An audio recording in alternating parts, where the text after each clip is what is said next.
माणूस आहे सर, मी गेलतो नाही का सर.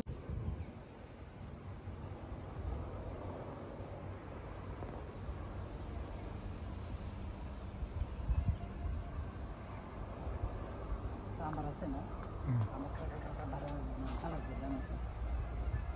हळू नाही का 5 वेळा जावंच पण यायला पाहिजे.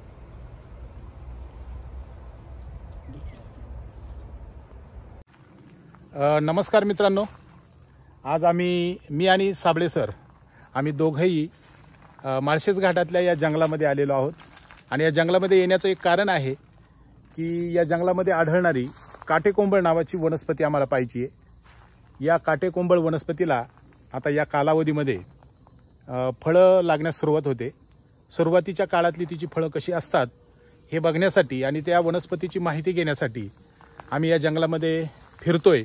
अजून तरी आम्हाला ही काटेकोंबळ नावाची वनस्पती भेटलेली नाही, परंतु आम्ही ती शोधून त्या वनस्पतीची माहिती, त्यामुळे वनस्पतीचे उपयोग आणि ती दिसते कशी, तिची फळं कशी असतात, हे सगळं या व्हिडिओमधून तुम्हाला दाखवण्याचा प्रयत्न करणार आहोत.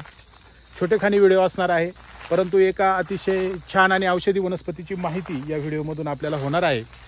माझ्या जोडीला साबळे सर आहेत, त्यांना या वनस्पतीची चांगली माहिती आहे आणि आपण त्यांच्याकडनं त्या वनस्पतीची माहिती नक्की ऐकूयात. सुरुवातीला आम्ही आता ती वनस्पती कुठं दिसते का ते शोधण्याचा प्रयत्न करतो.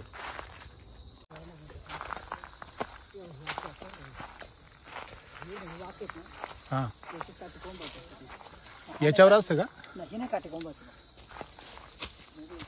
काय असतं त्याचा उपयोग काय?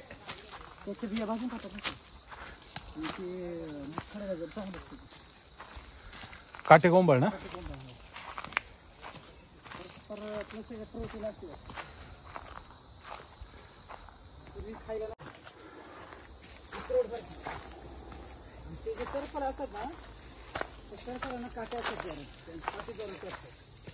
म्हणून त्यांना काटे आपण म्हणतो नाही का, याला तर काटे कुठे दिसत नाही. काटे खरं ते टरफल असं पिकलं, म्हणजे पिकलं तर आपलं जांभूळ कसं असतं ते सावध ते हे कसं टाकायचं, पोत्यानं घसरून काढायचं.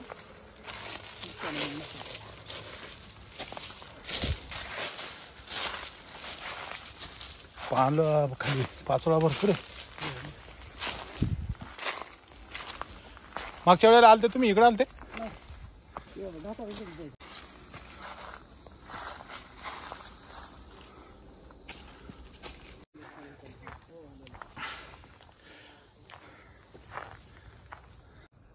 नाही सांगते, मला तर जंगलातल्या वनस्पतींचं काहीच माहित नाही.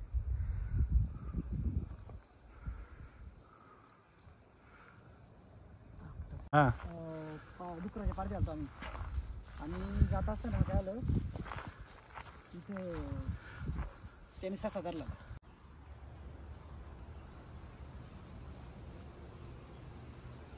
आत्ता करेक्ट आली ही काटेकोंबळी. याला लेअर असतात सर मोकार, ते काट 10 पट काटे टोचतात त्याचे, बेकार एकदम.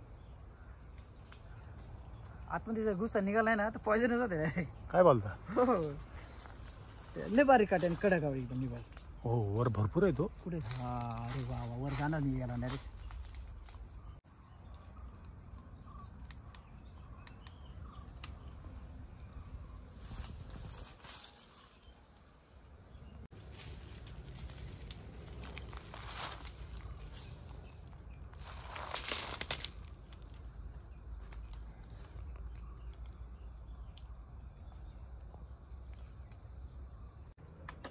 आता आपण हा जो वेल पाहतोय, हा लांबलचक असा वेल, हाच तो काटेकोंबळ या वनस्पतीचा वेल आहे. ही वेलवर्गीय वनस्पती आहे आणि हिची जी फळं आहेत ही साधारणपणे द्राक्षाच्या आकाराची आहेत आणि द्राक्षाच्या सारखेच घड या वेलाला लागलेले आहेत. भरपूर या ठिकाणी ही काटेकोंबळ आपल्याला दिसते, अतिशय उंचावर गेलेली आहे आणि ह्या संपूर्ण झाडाला या वेलानं विळखा घातला आणि ही फळं आपल्याला या ठिकाणी दिसत आहेत. आता या फळांची किंवा या वनस्पतीची माहिती किंवा त्याचे काय उपयोग आहेत हे या बाबतीत जाणकार असणारे साबळे सर आपल्याला या ठिकाणी सांगतीलच. आम्ही आज खास माळशेज घाटात ह्या वनस्पतीच्या शोधासाठी आलो होतो. खूप वणवण केल्यानंतर आम्हाला ही वनस्पती दिसलेली आहे. आता आपण ऐकूया साबळे सरांच्या तोंडून या वनस्पतीची माहिती. मित्रांनो, हे काटेकोंबळाचे, आता सरांनी तुम्हाला माहिती सांगितली, हे आहे काटेकोंबळीचं वेल. ही त्याची फळं आहेत. द्राक्षाच्या घडाप्रमाणे दिसणारी ही काटेकोंबळीची फळं आहेत. आणि ही फळं आता प्राथमिक स्वरूपात त्याची म्हणजे ही सुरुवात झालेली या फळांना.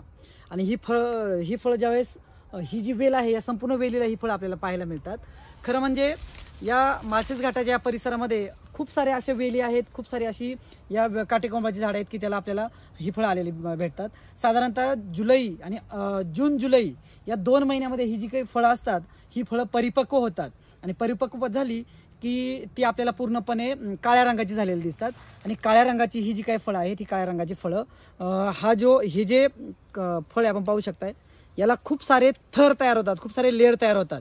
आणि मग या आपण आता तुम्ही म्हणाल ही जी वनस्पती आपण पाहू शकताय ही वेली आहे, याला कुठंच काटा दिसत नाही आपल्याला, मग याला काटेकोंबळ का बरं म्हटलं जातं? तर ही जे फळ हे परिपक्व झालं की त्या फळामध्ये याला जे थर असतात हे 12 आमचे जुनी जाणकार म्हणजे मंडळी आहेत ती सांगतात की या फळाला 12 थर असतात.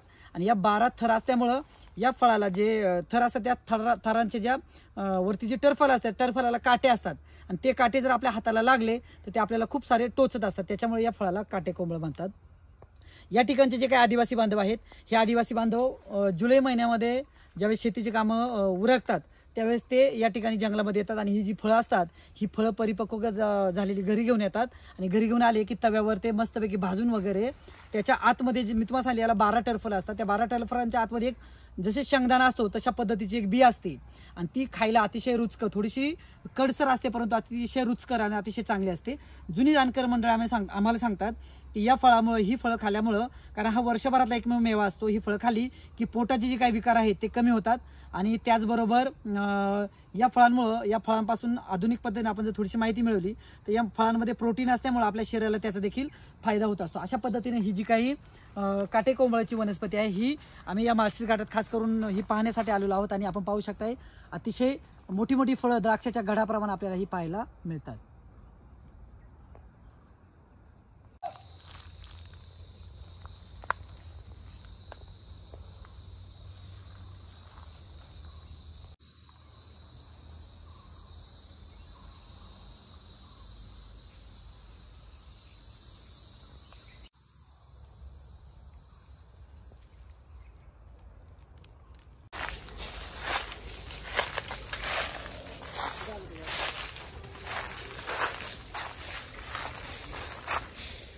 बाहेर अतिशय उष्णता आहे, म्हणजे तापमान जवळजवळ 40 अंशापर्यंत गेले, परंतु जंगलात फिरताना मात्र ते जाणवत नाही. आणि जंगलं का वाचवायची किंवा निसर्गाचं संवर्धन जतन का करायचं ते जंगलात आल्याशिवाय कळत नाही.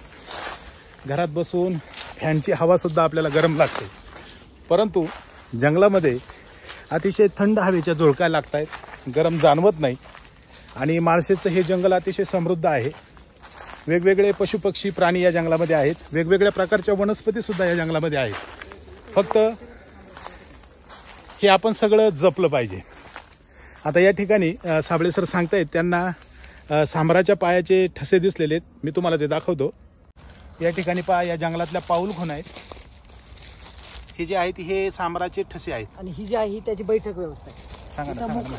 आपण पाहू शकता, आपण बरेच वेळा आपण जंगलात गेलो, जंगलातल्या काही पाऊलखुणा असतात, जंगलाचे काही इशारे असतात, त्यापैकी ही जी जागा दिसते आपल्याला ही संपूर्ण या बाजूनं हिरवगार आहे, इथं थोडीशी माती आहे, ही त्या सांबरानं स्वतः त्याच्या पायाने उकरलेली आहे. आणि ही आपण पाहू शकता हे जे त्याचे दिसतात हे त्याचे ठसे दिसतात सांबराचे. आणि हे आमच्या कदाचित आवाजानं हे पुढं पण गेलं असेल कदाचित, ते काय सांगते नाही, परंतु ही जी जागा आहे ही मोकळी जागा, या ठिकाणी ते सांबार बसलेलं असतं. आणि अशा मोकळ्या हवेमध्ये त्याला उन्हाळ्यामध्ये इथं ऊन लागत नाही आणि सगळ्या बाजूने हवा पण छान लागते. त्याच्यामुळे ही ती बैठकीची अतिशय सुंदर जागा आहे. ह्या अशा निसर्गातल्या पाऊलखुणा आपल्याला जंगलात आल्यावर पाहायला मिळतात.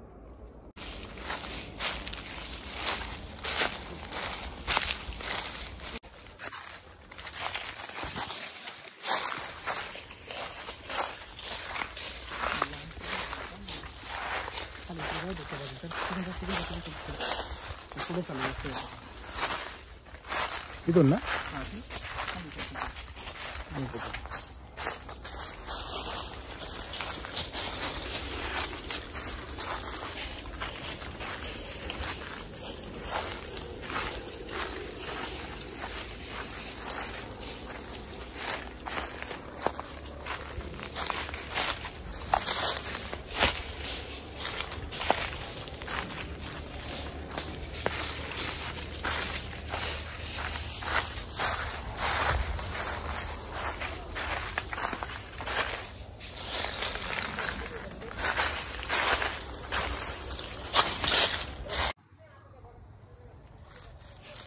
पुढे आहे